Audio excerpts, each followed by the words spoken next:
Millionnaire, on est sur le campus. Millionnaire, tous les champions. Combien d'arêtes un parallélépipède rectangle possède-t-il? Ulrich. 4.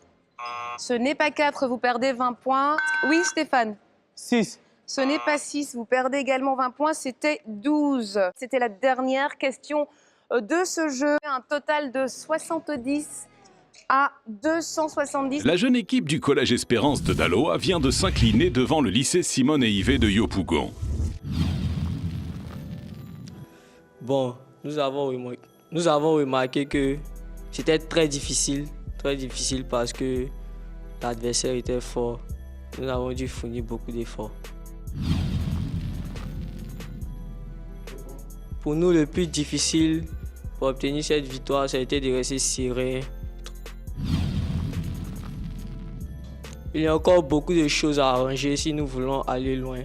Parce que lorsque nous-mêmes nous étions sur le terrain, nous avons remarqué que nous avons fait beaucoup d'erreurs. Et ces erreurs-là, nous allons y retravailler. Oui, Ted. L'amandier. L'amandier, c'est une bonne réponse. Ted. Tribunal. Tribunal, bien sûr. Bon, je vais dire que d'abord, j'ai été serein comme tous mes autres amis. Et aussi, bon, j'ai eu de la chance parce que je ne pense pas être plus intelligent qu'eux. Bon, nous avons pris autant de risques au sprint final parce que nous sommes tous nouveaux dans l'équipe. C'était peut-être le manque d'expérience qui a causé cela. Et aussi le fait qu'arrivé à un certain moment, nous ayons perdu un peu notre sérénité.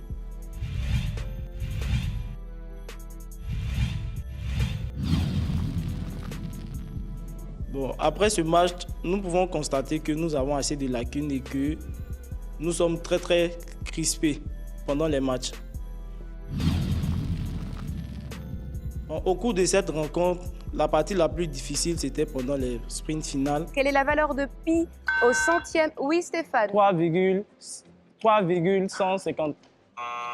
3,141. 3,14. Oh! Vous perdez 20 points. Nous avons voulu tellement rattraper nos points que nous avons tout perdu. Il va nous falloir améliorer les mots décalés.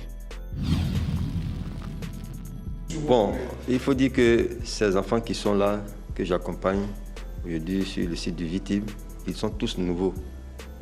Et c'est maintenant qu'ils prennent contact avec tous ces instruments que nous avons rencontrés sur le plateau. Et je pense que ça a été leur baptême du feu. Et que la suite, on dira, ça nous situera.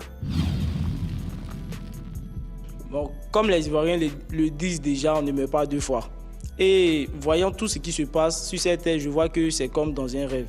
Remarquez bien, dans un rêve, tout est possible. Et nous voyons que nous pouvons gagner. Tout est possible. Nous pouvons même aller en finale. Cette semaine, les jeunes filles de Bouaké n'ont pas réussi à renverser la vapeur face aux enfants de troupes de l'EMPT. J'aimerais remettre ce match pour vraiment leur montrer de quoi on est capable. J'ai senti qu'on était en train de perdre le match au niveau du sprint poursuite. Au fait, on est tombé sur un thème qu'on ne maîtrisait pas du tout, les courses automobiles. Je ne connais rien en automobile, donc je ne me suis pas retrouvée dans ce sprint-là. Il nous vient de Yopougon et avec son regard vif, il s'illustre déjà comme l'une des révélations de cette année. Selon moi, il peut dire que c'est Ted parce que c'était lui qui était le plus éveillé parmi nous et il était le plus concentré. Comment appelle-t-on le résultat d'une division? Oui, Ted. Le quotient. Le quotient, c'est une bonne réponse, vous marquez 20 points. Sur l'autoroute, les véhicules doivent à 120 km/h. L'un des ingrédients principaux d'un 4x est là. Donnez-moi l'expression. Ted. Rouler dans la farine. Rouler dans la farine, bien sûr. Nzebo Ted du lycée Simon et Yvet est le joueur de la semaine. Face au Collège Espérance de Daloa, il porte son équipe à bout de bras et l'amène jusqu'à la victoire pour leur premier match. Qui peut me dire quelles sont les 3 secteurs d'activité économique de la Côte d'Ivoire? Madame.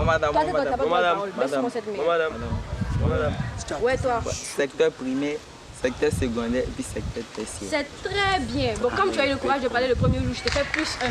Merci madame. Pas la peine de jubiler, ok? Ah d'accord.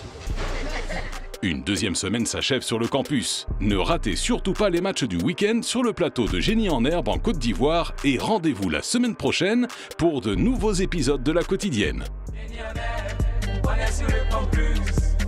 Génie en herbe, tous les champions sont là.